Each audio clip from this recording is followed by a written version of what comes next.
지난 시간 우리 말씀을 통해서 세상 것을 쫓아 따라간 아브라함의 조카 롯의 이야기를 함께 살펴봤죠.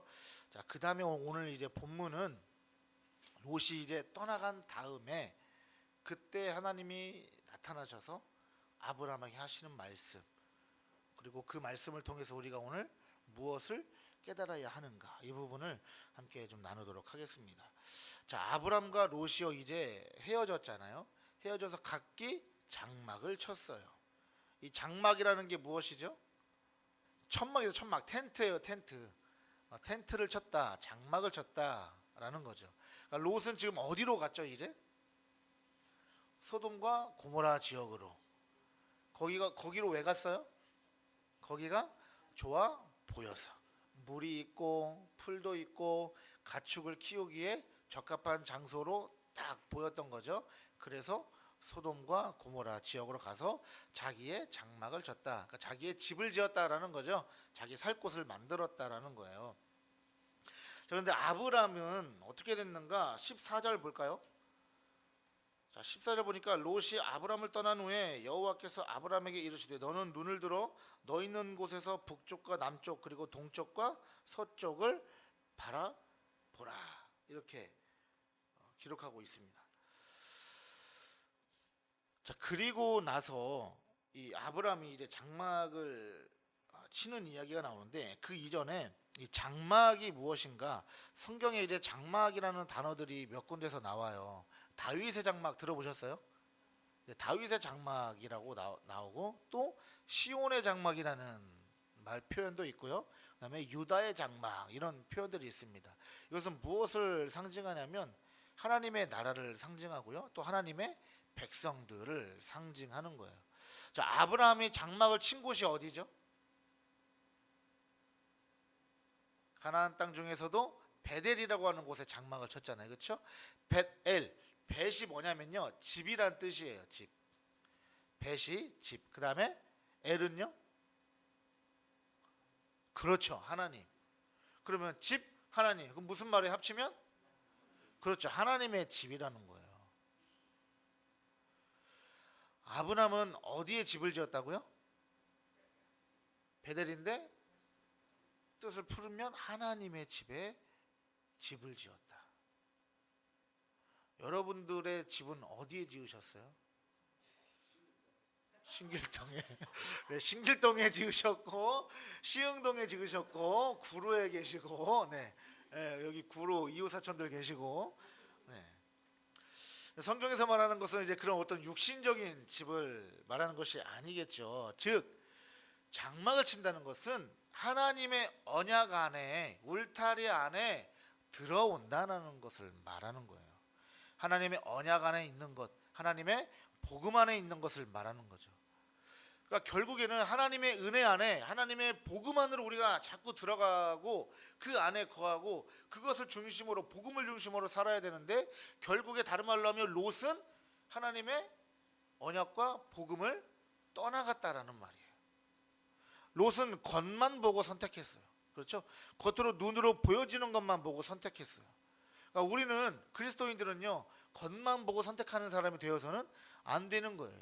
하나님께서 다윗을 왕으로 세우실 때 사무엘 선지자를 보내시잖아요. 이새의 집으로. 이새의 집으로 보내셔서 사무엘이 이새의 집을 도착을 했는데, 딱 만난 사람이 누구였어요? 이새의 장자 큰아들 엘리압이라는 사람이었어요. 근데 엘리압을 보자마자 사무엘이 뭐라고 했는 줄 아세요? 여러분, 유명한 그 영화에 유명한 대사가 있습니다. 내가 왕이 될 상인가? 영화를 안 보신 분들은 공감이 안 되시는 것 같아요. 이정재가 수양대군으로 나온 그 영화가 있어요. 거기서 이제 내가 왕이 될 상인가라는 대사를 해요. 그런데 이 사무엘 선지자가 이 엘리압이라는 이 큰아들을 딱 본 순간 무슨 상이에요? 무슨 상이에요? 사무엘 선지자가 딱 본 순간 왕이 될 상인 거예요. 아, 왕이 될 사람이로다. 과연 왕에 딱 맞는 사람이로다. 사무엘은 지금 무엇을 보고 왕이 될 사람이라고 한 거예요? 겉모습 보고요. 왜냐하면 엘리압이요, 외모 이게 좋았나 봐요. 몸도 좋고 키도 크고 얼굴도 이게 왕이 될 것처럼 잘생기고 근엄하고 뭔가 그런 모습이었던 거죠. 그러니까 사무엘은 벌써 엘리압에게로 마음이 확 갔는데 하나님이 뭐라고 하세요? 아니다. 내가 그를 이미 버렸다라고 돼 있어요, 성경에. 잘 들으세요. 하나님이요, 내가 이미 그를 버렸다라고 돼 있어요. 사무엘이 엘리압을 만나기 이전에 하나님은 이미 그는 아니다라고 말씀하신 거예요. 그럼 하나님의 시선은 계속해서 누굴 보고 있었던 거예요? 누굴 보고 계셨던 거예요? 다윗을요. 다윗은 그냥 자기 할 일 했을 뿐이고요. 들에 나가서 양을 쳤을 뿐이에요. 그렇지만 양을 치면서 계속해서 누구를 바라봅니까? 하나님을 바라봐요. 하나님을 바라보는 다윗을 하나님은 계속해서 집중하시고 주목해 보셨어요. 그러면서 하나님이 사무엘에게 이렇게 말씀하십니다. 나는 사람을 외모로, 겉모습으로 판단하지 않아. 나는 무엇을 봐? 중심을 본다는 거예요. 그 마음의 중심. 하나님은 속을 보시고 중심을 보시는 분이에요. 그런데 조카 롯은 겉모습만 보고 따라갔죠. 그러니까 여러분, 우리 그리스도인의 삶은요, 어떤 삶의 방식, 어떤 가치관으로 살아가야 되냐면 속을 보는 것이 중요한 거예요. 그 이면을 보는 것이 중요하다고요. 자꾸 겉모습 보고 사람 판단하면 안 되는 거예요. 세상 사람들은 겉모습 보고 판단해요. 여러분, 회사에서 면접 볼 때도 솔직히 말해가지고 그 속에 있는 거 봅니까? 볼 수 있어요? 면접관들이? 볼 수 없, 다 뭘 보는 거예요? 스펙, 겉모습 보고 판단하는 거예요. 그런데 하나님은 그 속을 보신다. 그리스도인들은 그 하나님의 깊은 것을 바라볼 수 있어야 되고, 하나님이 무엇을 원하시는지 그것을 향해 살아갈 수 있어야 된다라는 거죠. 자, 우리가 12절을 한번 보면, 여기는 없어요. 12절을 보면 13장 12절. 아브람은 가나안 땅에 거주하였고 롯은 그 지역의 도시들에 머무르며 그 장막을 옮겨 소돔까지 이르렀더라. 여기 장막을 계속 옮겼다고 돼 있어요. 그런데 그 앞에 뭐라고 돼 있냐면 그 지역이라고 돼 있어요. 그 지역의 도시들에, 오늘 이게 중요한 부분인데요. 12절에서 그 지역이라고 하는 히브리어 단어가 뭐냐면 키카르예요. 키카르라는 단어인데 어떤 뜻이냐면 둥그런 모양의 빵을 말하는 거예요. 빵. 빵이 어때요? 거의 대부분 빵 보면 다 둥그렇잖아요. 그렇죠? 동그란 원이든 뭐 타원형이든 어쨌든 둥그렇잖아요. 빵을 상징하는 거예요. 키카르라는 단어가. 빵은 무엇을 상징합니까? 먹을 거죠. 사람의 양식을 상징하고요. 그렇죠? 사람이 빵을 위해 살아가잖아요. 솔직히 이 세상 사람들은 먹고 살기 위해 살아가잖아요. 그렇죠? 그래서 그 먹고 살기 위해서 또 뭘 해요? 열심히 일하고 더 많은 돈을 벌려 하고 더 좋은 곳으로 이사 가고 싶고. 우리 어제도 갔던 그 밤에 갔던 그곳은 우리나라에서 제일 잘 사는 사람들이 모여 사는, 그렇죠? 그런 동네, 압구정, 강남, 다 그런 데서 살고 싶어하는 그 사람의 심리, 그 마음들이 있단 말이에요. 우리 교회다운 교회 성도님들은 다 이렇게 검소하시고 겸손하시고 하나님 나라만 바라보시는 분들이어가지고 강남, 압구정 뭐 이런 데 별로 감흥이 없으신 것 같아요. 그렇죠? 거기가 어디예요? 라는 그런 표정을 보고 계시는데 사람은 그렇잖아요. 이 겉모습만 보고 화려한 걸 좋아한단 말이에요. 근데 성경에 이 키카라는 단어가, 그 지역이라는 단어가 빵이라는 뜻이에요. 동그란 빵. 그러니까 롯은 그러면 무엇을 보고 갔다는 거예요? 먹을 거, 빵을 보고 갔다는 거예요. 롯이 소돔과 고모라를 선택했던 가장 큰 이유가 바로 빵인 거예요. 롯이 볼 때 소돔과 고모라는요, 결국에 내 배를 채우기에 너무나 좋은 곳, 나에게 만족을 줄 수 있는 그런 빵이 있는 곳, 육의 양식이 넘쳐나는 곳으로 보였다는 거예요.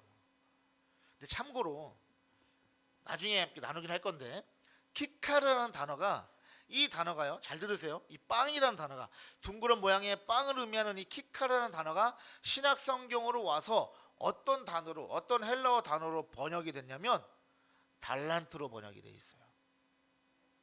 처음 들어보셨죠? 여러분 그 달란트 하면 여러분은 어떤 뜻으로 생각하고 계세요? 재능이라고 생각하고 계시잖아요. 그렇죠? 재능. 그렇죠? 근데 의미는 어떤 의미에서 왔어요? 동그란 모양의 빵에서 왔어요. 그럼 뭔가 다른 의미가 뭔가 있겠죠? 궁금하세요? 궁금하시죠? 다음에 제가 언젠가 이 달란트에 대한 부분 한번 제가 설교하겠습니다. 여러분 기존에 우리가 생각해왔던 거와는 좀 다를 거예요. 굉장히 궁금하실 겁니다. 다음에 한번 언젠가 하도록 하겠습니다. 그날이 언젠지 몰라요. 주님 오시기 전에 하긴 할 텐데 언젠지 몰라요. 자, 14절 한번 보겠습니다. 14절 다시 보면 롯이 아브람을 떠난 후에 여호와께서 아브람에게 이르시되 너는 눈을 들어 너 있는 곳에서 북쪽과 남쪽 그리고 동쪽과 서쪽을 바라보라라고 되어 있습니다. 자, 감정적으로 지금 이 아브람이 어떤 상태에 있는가를 우리가 생각해 볼 필요가 있어요. 롯을 아브람이 사랑했을까요? 안 사랑했을까요?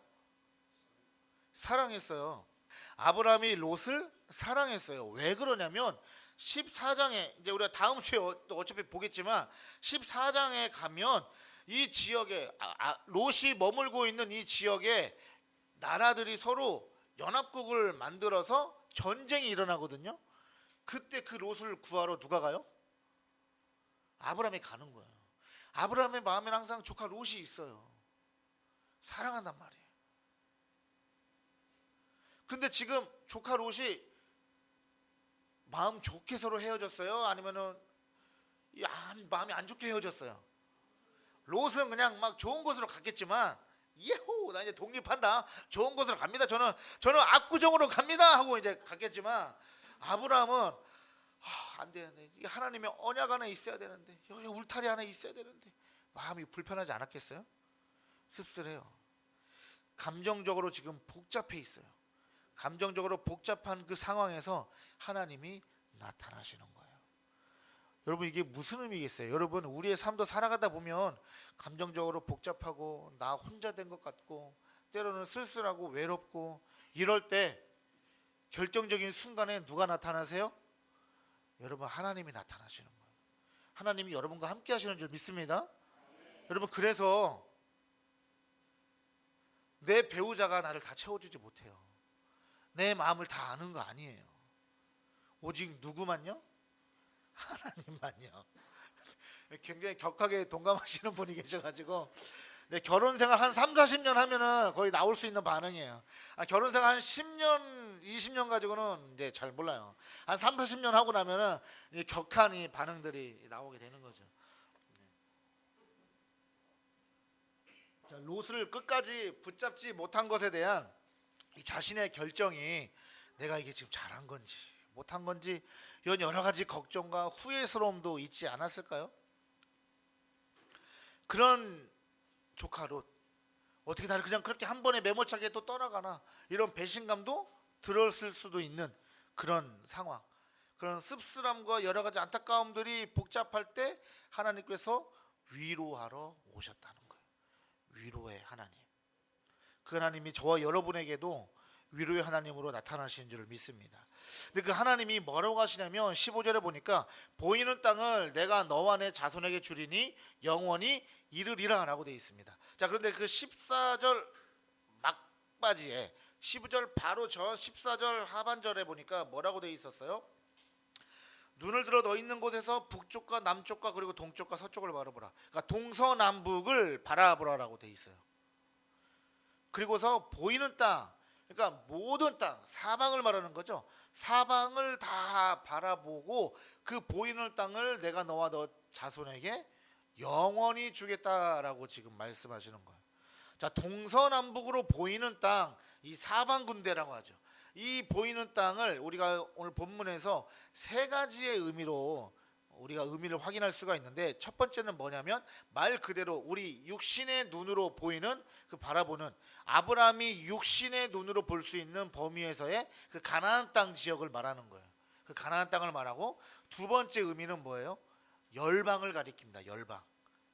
그 가나안 땅을 더 뛰어넘어서 온 세계 열방을 가리키고요. 더 궁극적으로 제일 중요한 마지막 중요한 의미는, 세 번째는 결국 그 가나안 땅에 상징하는 게 뭐였죠? 그렇죠. 이젠 이제 머릿속에 들어갔어요. 하나님의 나라, 천국이에요, 여러분. 결국에 우리가 죽어서 영원히 이르게 될 하나님의 나라, 천국, 그것을 말하는 거예요.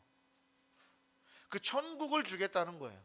자, 그래서 아브라함을 통해 주어진 이 복음의 은혜가요, 아브라함의 영적 자녀로서 오늘날의 우리에게까지도 이 약속이 미치는 거예요. 이해되셨어요?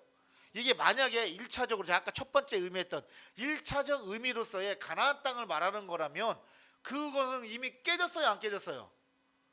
깨졌죠. 지금 이스라엘을 보세요. 예수님이 죽으시고 부활하신 다음에 80년 AD 80년에 예루살렘이 함락돼요.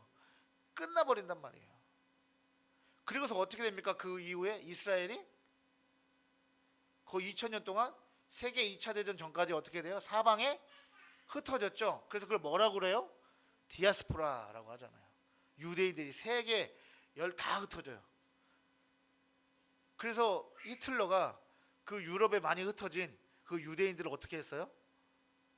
그렇게 증오했어요. 싫어했단 말이에요.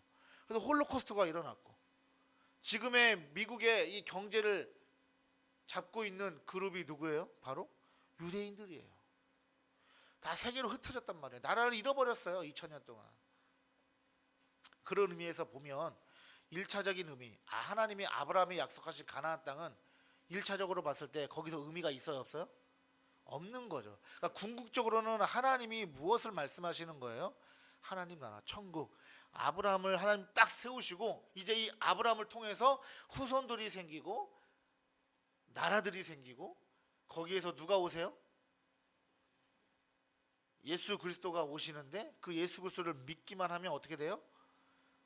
천국 가는 거죠. 그렇죠. 구원을 얻는 거예요. 아브라함은 이것을 보았다고 제가 말씀드렸어요. 아브라함이 나 부자 될 거야 이걸 바라본 게 아니라, 하나님이 내 씨를 통해, 내 후손을 통해서 언젠가 메시아를 보내주시고 이 구원의 나라, 하나님의 나라를 이루어 가신다는 것이구나. 이 하나님의 영원한 언약, 이 약속을 아브라함이 바라보았다는 거예요. 지금 하나님이 말씀하시는 것도 아브라함이 지금 의기소침해 있을 때, 마음 상해 있을 때, 어떻게 조카 롯이 저렇게 한 번에 그냥 가버리나, 씁쓸하기도 하고 배신감이 들 때, 헛헛한 마음이 들 때, 그때 하나님이 나타나셔서 뭘 지금 되짚어 주시는 거예요? 쉽게 말하면, 이게 사람이면 야야야야야야 정신 차려, 정신 차려, 정신 차려. 지금 너 지금 그렇게 씁쓸해하고 힘들어하고 막 이럴 때가 아니야. 어딜 바라봐? 하나님 나라 바라보라는 거야. 하나님 나라. 여러분 살다 보면 힘든 일 있죠. 내 뜻대로 안 될 때 있잖아요. 또 회사 생활하고 하다 보면은 막 감정 상하고, 그렇죠? 막 마음 아플 때가 있잖아요. 그때 하나님 우리에게 뭐라고 말씀하시는 거예요? 정신 차려. 야, 정신 차려. 괜찮아. 그거 잠깐이야. 장막이라는 거예요, 여러분. 성경이 왜 장막을 표현했어요? 장막은 뭐예요? 텐트. 텐트는 영원해요, 영원하지 않아요? 영원하지 않아요. 텐트는 잠깐이란 말이에요. 텐트에서 사는 이가 누구예요? 나그네 같은 삶이죠. 우리의 인생은 나그네란 말이에요. 잠깐이니까 너 이 땅에서 사는 동안 아픈 거 내가 다 알아. 상처 겪는 거 다 알아. 힘들지? 알아. 그렇지만 조금만 참아. 뭐가 와요? 예수님이 오시고 하나님 나라가 이제 이루어진다. 그거 바라보라는 거예요. 하나님이 지금 아브라함에게 지금 그거 보여주시는 거예요. 그거 말씀하시는 거예요. 16절 볼까요? 내가 내 자손이 땅에 티끌 같게 하리니 사람이 땅에 티끌을 능히 셀 수 있을진데 내 자손도 세리라. 이것은 큰 민족을 이루시겠다고 하는 하나님의 언약을 아브라함에게 다시 확인시켜 주시는 말씀이에요. 그러니까 언약이 취소되지 않았다.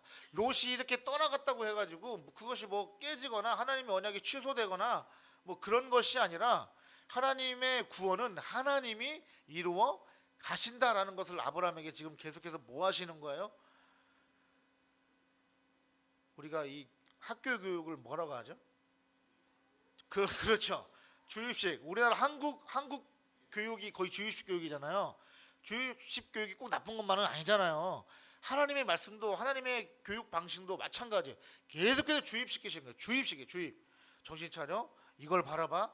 이거야 말씀하시는 거예요. 지금 하나님의 구원을 내가 이루어 갈 거야. 네가 하는 거 아니야? 누가 해? 내가 하는 거야. 하나님이 말씀하시는 거야. 자, 17절. 너는 일어나 그 땅을 종과 횡으로 두루 다녀보라. 내가 그것을 내게 주리라. 자, 보세요. 너는 일어나 그 땅을 종과 횡으로 두루 다녀보라. 내가 그것을 내게 주리라. 이것은 뭐냐면 계속해서 복음을 전하라는 사명이에요. 왜냐하면 아브라함이 이동하면서 무엇을 만들어가는 거예요? 하나님의 약속의 자녀로서 언약의 당사자로서 하나님 나라를 만들어가는 거잖아요. 그렇죠? 그럼 하나님의 나라를 만들어간다는 것은 무슨 말이에요? 복음을 전한다는 의미예요. 자식 그냥 많이 낳고 사는 것이 아니라 이것은 여러분 우리가 잘 생각해야 돼요. 하나님의 나라의 역사를 하나님께서 샘플로 보여주시기 위해서 사람을 선택하셨고 나라를 세우신 것이지, 영적인 의미에서 살펴보면 우리가 창세기 1장부터 아담과 하와부터 살펴보았던 하나님의 그 창조 명령, 생육하고 번성하라는 것은 궁극적으로 무엇을 말하는 거예요? 우리는 그리스도인들은 뭐 해야 된다는 거예요? 복음을 전해야 된다는 사명을 가지고 있어요. 그런 의미에서 우리가 달란트도 아까 제가 말했던 빵이라는 뜻을 가지고 있는 달란트를 오늘 말하면 재미없죠. 다음에 하도록 할게요. 그런 부분 다 연결이 되는 거예요. 그래서 왜 그 달란트 이야기가 나오는지. 자, 주리라라는 이 말씀이요. 내가 그것을 너에게 주리라 할 때 이 주리라가 미완료형이에요. 미완료형. 미완료형이 뭐예요? 말 그대로 딱 끝나지 않는, 완료되지 않는 시제라는 거예요. 그 말은 그 무슨 말이에요? 끝나지 않았으니까 계속해서 뭐 하라는 거예요? 복음을 전하고 계속해서 어떻게 해라? 교회를, 하나님의 나라를 확장시켜 나아가라. 선교해라. 그래서 교회는요, 결코 반드시 뭐 해야 돼요? 전도와 선교의 사명을 끝까지 가져가야 돼요. 자, 18절 마지막 절. 이에 아브라함이 장막을 옮겨 헤브론에 있는 마므레 상수리 수풀에 이르러 거주하며 거기서 여호와를 위하여 제단을 쌓았더라. 장막이 아까 뭐라고 그랬죠? 임시 거처잖아요. 그렇죠? 텐트잖아요. 우리가 캠핑 나가면 그때는 뭔가 이렇게 캠핑 갬성이라고 그러죠. 요즘에 갬성이라고 그래서 뭐 좋잖아요. 그렇죠? 하루 이틀 뭐 거기서 생활하는 건 좋은데 계속 거기서 지내봐요. 아무리 좋은 텐트라고 하더라도 어때요? 편합니까? 편하지 않아요. 임시 거처일 뿐이에요. 잠시 왔다 가는 거예요. 나그네예요. 자, 고린도 후서 5장 1절에 보면 만일 땅에 있는 우리의 장막집이 무너지면 하나님께서 지으신 집 곧 손으로 지은 것이 아니요 하늘에 있는 영원한 집이 우리에게 있는 줄 아느니라. 작년에 우리 고린도전서 할 때 그 부활에 대한 이야기 기억나세요? 우리의 몸이 어떻게 된다고 했죠? 우리 죽잖아요. 그렇죠? 죽은 다음에 우리 몸이 어떻게 돼요? 그러면 없어져, 썩잖아요. 근데 요즘 어떻게 썩기 전에 뭐예요? 다 태우잖아요. 가루로 만들어 버리잖아요. 그러면은 부활할 때 우리 몸으로 다시 부활한다고 했는데 없어졌는데 어떻게 부활해요? 우리의 몸이 없어졌는데요. 다시 몸이 어떻게 생겨요? 네? 영으로. 근데 성경에 보면은 분명히 우리의 이 몸이 다시 생긴다고 그랬어요. 예수님이 십자가에서 죽으시고 부활하신 다음에 제자들에게 나타나셨어요? 안 나타나셨어요? 나타나셨죠. 근데 성경을 읽어보면 어느 날은 제자들이 예수님을 보고 알아보고 대화도 하는데 어떤 때는 예수님을 못 알아봐요. 엠마오로 두 제자가 가는데 거기에 누가 함께 계셨어요? 예수님이 함께 계셨는데 두 제자는 예수님을 알아봐요? 못 알아봐요? 못 알아봐요. 그런데 제자들이 또 무서워서 예수님처럼 예수 믿는 사람들, 제자들 잡아가 죽일까봐 방에 다 모여가지고 숨어 있는데 문 다 꽁꽁꽁꽁 닫아놓고 햇빛도 차단하고 다 그렇게 숨어 있는데 누가 쑥 나타나가지고 말해요. 누구예요? 예수님이죠. 어떻게 들어오셨어요? 어떻게 들어오셨어요? 벽을 통과해서 들어오셨다니까요. 생각해보면 예수님이 시공간을 초월하는 몸이 되는 거예요. 실제 육체가 맞긴 한데 그 부활의 육신은, 그 부활의 몸은 여러분 벽과 막 무슨 뭐 히어로 영화 같은데 나오는 것처럼 초능력 같이, 그렇죠? 시공간을 초월하는 몸이 되는 거예요, 여러분. 이래서 성경을 계속 들어야 돼요. 왜냐하면 이거 작년에 했던 이야기인데 지금 처음 들으시는가 봐. 다른 교회 갔다 오셨어요 그때? 이거 작년에 다 했던 얘기인데. 그래서 우리는 다시 부활할 때 어떤 몸으로 부활한다고요? 지금 이 몸이 아니에요, 여러분. 지금 이 몸이 아니라 완벽하게 시공간을 초월하는, 상상을 초월하는 완전히 새로운 몸이라고요. 그 몸으로 하나님 나라에서 영원히 사는 거예요. 이제 그때는 영원한 장막이 되는 거예요. 이해되셨어요? 자, 그래서 만일 땅에 있는 우리 장막집이 무너지면 뭐예요? 이게 육신의 장막을 말하잖아요. 우리 이 육신을 말한단 말이에요. 이것이 무너지면 끝나면 뭐예요? 하나님께서 지으신 집 곧 손으로 지으신 것이 아니요 하늘에 있는 영원한 집, 하나님 나라 안에서 우리가 영원한 몸으로 다시 부활해서 거하게 될 그 하나님의 나라가 있는 줄 알아라. 그걸 보고 살아라라고 하는 사도 바울의 말씀이죠. 그러니까 우리는 무엇을 바라보고 살아야 돼요? 영원한 하나님의 나라, 장막. 이처럼 우리 그리스도인은 어떤 믿음으로 사는가? 이 땅의 장막에 목숨 걸지 않는 거예요. 근데 사람의 마음이 욕심이 자꾸 생기잖아요, 그렇죠? 더 좋은 집에 가고 싶고, 더 좋은 차 타고 싶고, 더 좋은 거 누리고 싶고, 핸드폰도 새로운 시리즈 나오면 또 그거 사고 싶고, 이게 사람의 마음이잖아요. 그거 사는 것이 나쁘다는 것이 아니라 거기에 우리의 마음을 뺏기고 우리의 마음이 매몰될수록 우리는 무엇과 멀어져요? 우리의 마음으로부터 하나님의 영원한 나라, 장막으로부터 멀어지기 때문에 하나님이 이 땅의 장막에 목숨 걸지 말아라 라고 하는 거예요. 그래서 아브라함이 오늘 성경에 보면 장막을 옮겨 다녔다라고 되어 있습니다. 그럼 무엇을 말하는 거예요? 옮겨 다니면서 거기에서 뭘 쌓았어요? 18절 마지막에 보니까 제단을 쌓았다. 하나님을 위하여 제단을 쌓았다. 제단을 쌓았다라는 것은 무슨 말이에요? 예배를 드렸다는 얘기였죠, 그렇죠? 예배를 드렸다. 가는 곳마다 예배를 드렸다는 것은 하나님을 드러내고 하나님을 높였다라는 뜻이에요, 그렇죠? 그럼 결국에 그것이 뭐예요? 복음을 전하는, 하나님의 나라를 확장하는 일을 했다는 거예요, 아브라함은. 자, 말씀을 정리합니다. 롯은요, 눈에 보이는 것 때문에 눈에 보이는 장막을 향하여 나아갔지만 아브라함은 눈에 보이는 장막을 쫓아간 것이 아니라 무엇을요? 하나님의 나라를 쫓아갔다라는 거예요.